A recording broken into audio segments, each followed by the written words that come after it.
Hi! Hello! నమస్తే అందరికి. Actually చాలా ఎనర్జిటిక్‌గా చేద్దాం అనుకున్నాను ఈ వీడియోని. సో, అనుకోకుండా ఇలా పీల గొంతేసుకొని చేయాల్సొస్తుంది. మీలో చాలామంది ఈ ఛానెల్ ఉందని మర్చిపోయినట్టున్నారు. ఒక్కసారి గుర్తు చేస్తా. మీరు చూస్తుంది స్మాల్ ఫ్యాక్ట్స్ తెలుగు. ఇంకా వీడియోలోకెళ్ళిపోదాం. ఇక మొదలెడదామా?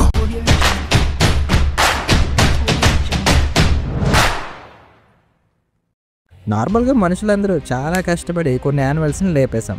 అంటే లేపేసామంటే పర్టిక్యులర్ యానిమల్స్‌ని చంపేసామని కాదు. ఏకంగా వాటి జాతిని లేపేసామని అర్థం. ఇప్పుడు మన సైంటిస్టులు అంతరించిపోయిన ఆణిముత్యాలు కొన్నిటిని వెతికి వెనక్కి తీసుకొద్దాం అనుకుంటున్నారు. ఐ మీన్ ట్రై చేస్తున్నారు ఇప్పుడు అంటే ఇప్పటి నుంచి కాదు, ఎప్పటినుంచో ట్రై చేస్తున్నారు. మీరు కూడా రీసెంట్‌గా వినే ఉంటారు కదా! 12,000 సంవత్సరాల క్రితం అంతరించిపోయిన తోడేళ్ళని మళ్ళీ తిరిగి పుట్టించారు అని. సో, ఇలా తిరిగి పుట్టించారు అన్న మాట చాలా సింపుల్‌గానే ఉన్నా దాని వెనకాల ప్రాసెస్ అనేది అండ్ దానికి పెట్టిన ఖర్చు చాలా ఎక్కువ. ఈ ప్రాసెస్ కోసం పెట్టిన ఖర్చుతో ఒక అబ్బాయి తన ఎల్‌కేజీ, యూకేజీ కోర్స్‌ని కంప్లీట్ చేయొచ్చంట. అంటే బయట టాక్. అండ్ ఇందులో నాకు అర్థం కాని విషయం ఏంటంటే వాటిని తిరిగి తీసుకురావడం ముఖ్యమే. బట్ ఉన్న వాటిని కాపాడుకోవడం అంతకంటే ముఖ్యం కదా! అంటే ఇది నేను చెప్పట్లేదు. అవెంజర్స్ ఎండ్ గేమ్‌లో టోనీ స్టార్క్ చెప్పాడు. సో, ఇప్పుడు అసలు ఈ అంతరించిపోయిన వాటిని ఎలా తిరిగి తీసుకొస్తున్నారు ఈ భూమి మీదకి? అసలు ఎన్ని రకాలుగా తీసుకురావచ్చు? దాని పద్ధతి ఏంటి? పాడేంటి? ఇప్పుడు చూద్దాం. వీటిని ఎలా తీసుకురావడం అనే ప్రాసెస్‌లో కూడా పలు రకాలున్నాయి. అందులో మొదటి ప్రాసెస్‌ని క్లోనింగ్ అంటారు. అసలు ఈ క్లోనింగ్ అంటే ఏంటి అంటే ఒక అంతరించిపోయిన యానిమల్ నుంచి బాగా నిగనిగలాడిన డీఎన్ఏ శాంపిల్ తీసుకొని ఆ డీఎన్ఏని వాటి దగ్గర జాతిలో ఒక యానిమల్ ఎగ్‌లో ఈ డీఎన్ఏని ఇంప్లాంట్ చేస్తారు. ఈ ఎగ్ అనేది వాటి జాతిలో ఒక ఫిమేల్ యానిమల్ కడుపులో డెవలప్ అవుతూ ఉంటుంది. సో, ఫైనల్‌గా అంతరించిపోయిన సేమ్ ఫీచర్స్‌తో, కలర్స్ అండ్ డిజైన్‌తో అచ్చుగుద్దినట్టు ఈ యానిమల్ పడుతుంది. బట్ ఈ క్లోనింగ్ ప్రాసెస్ అనేది చాలా కష్టమైన పని అండ్ ఇందాక చెప్పినట్టు బాగా ఖర్చుతో కూడుకున్న పని కూడా. ఎందుకంటే మనం ఏదైతే డీఎన్ఏని ఇంప్లాంట్ చేస్తున్నామో ఆ డీఎన్ఏ ఫ్రిడ్జ్ నుంచి ఇప్పుడు తీసిన మామిడి పండులా ఫ్రెష్‌గా ఉండాలి. లేదంటే మంచి రిజల్ట్స్ రావు. ఇలానే ఈ క్లోనింగ్ ప్రాసెస్‌ని యూజ్ చేసుకొని 2003 సంవత్సరంలో ఫైనీరియన్ ఐబెక్స్ అనే వైల్డ్ మౌంటైన్ గోట్‌ని ఈ క్లోనింగ్ ప్రాసెస్‌తో మళ్ళీ పుట్టించారు. బట్ అది అంత సక్సెస్ అవ్వలేదు. ఎందుకంటే అది పుట్టిన 2 నిమిషాలకే దానికి ఈకారం వచ్చి చచ్చిపోయింది. బట్ ఇందాక చెప్పాను కదా! ఈ ప్రాసెస్‌కి డీఎన్ఏ అనేది చాలా ఫ్రెష్‌గా ఉండాలని.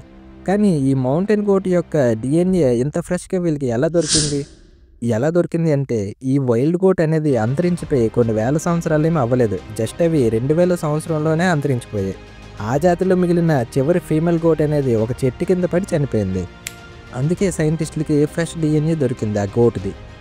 ఇంకా రెండో ప్రాసెస్‌కి వస్తే దీన్ని జీనోమ్ ఎడిటింగ్ అంటారు.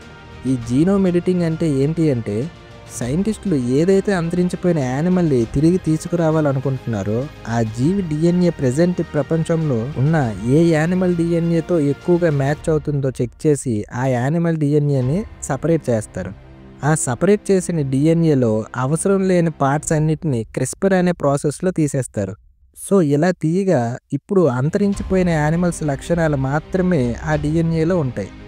సో, ఇప్పుడు అలా బాహుబలి లెవెల్ ఎడిటింగ్‌తో ఎడిట్ చేసిన ఆ డీఎన్ఏని ఒక ఎగ్‌లో ఇంప్లాంట్ చేసి ఆర్టిఫిషియల్ ఊంబ్‌లో పెంచుతారు. డెవలప్ చేస్తారు.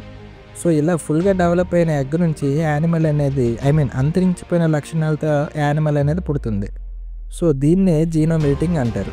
ఇలా అంతరించిపోయిన వాటిని పుట్టిస్తారు. అంటే ఇంకా వేరే వేరే మార్గాలు కూడా ఉన్నాయనుకోండి. బ్యాక్ బ్రీడింగ్ అని ఇంకా చాలా ఉన్నాయి. బట్ ఎన్ని రకాలుగా ఉన్నప్పటికీ మెయిన్‌గా ఈ రెండిటిని అంతరించిపోయిన జీవుల్ని వెనక్కి తీసుకురావడం కోసం యూజ్ చేస్తారు. బట్ ఎన్ని పద్ధతులున్నా ఇలా అంతరించిపోయిన వాటిని వెనక్కి తీసుకురావడం అనేది చాలా తక్కువగా జరుగుతుంది. ఎందుకంటే అంతరించిపోయిన యానిమల్స్ యొక్క డీఎన్ఏ అనేది బ్యాచిలర్స్ కొంపలో ఎంగిలి పళ్ళలాగా చాలా చండాలంగా ఉంటాయి. పనికిరావు ప్రాసెస్‌కి. సో, ఆ డీఎన్ఏల వల్ల రూపాయి ఉపయోగం ఉండదు. సో, ఇంకొక రీజన్ ఏంటంటే ఈ ప్రాసెస్ కోసం బాగా మనీ పెట్టాల్సి వస్తుంది. ఒకవేళ పెట్టినా తిన్నగా పుడుతుందని గ్యారంటీ లేదు. పోనీ తిన్నగా పుట్టినా అవి జీవించిన టైంలో ఉన్న క్లైమేట్‌కి, ప్రెజెంట్ ఉన్న క్లైమేట్‌కి చాలా డిఫరెన్స్ ఉంది. అవి పుట్టాక ప్రెజెంట్ ఉన్న క్లైమేట్‌ని తట్టుకొని నిలబడుతుందని నమ్మకం లేదు. సో, ఇన్ని పంచాయతీలు ఉన్నాయి కాబట్టే ఈ కాన్సెప్ట్ అనేది మనం చాలా తక్కువగా వింటూ ఉంటాం. సో, ఇది ఈరోజుటి వీడియో. వీడియో నచ్చలేదని నాకు తెలుసు, మీకు తెలుసు. అర్థమైపోతుంది సీను. పొరపాటున ఎవరికైనా వీడియో నచ్చుంటే మాత్రం సబ్స్క్రైబ్ అనేది ఒకటి ఉంది. అది మీరు కూడా గుర్తించాలి. ఖర్చేం అవ్వదు. మళ్ళీ నెక్స్ట్ వీడియోలో కలుద్దాం. బాయ్.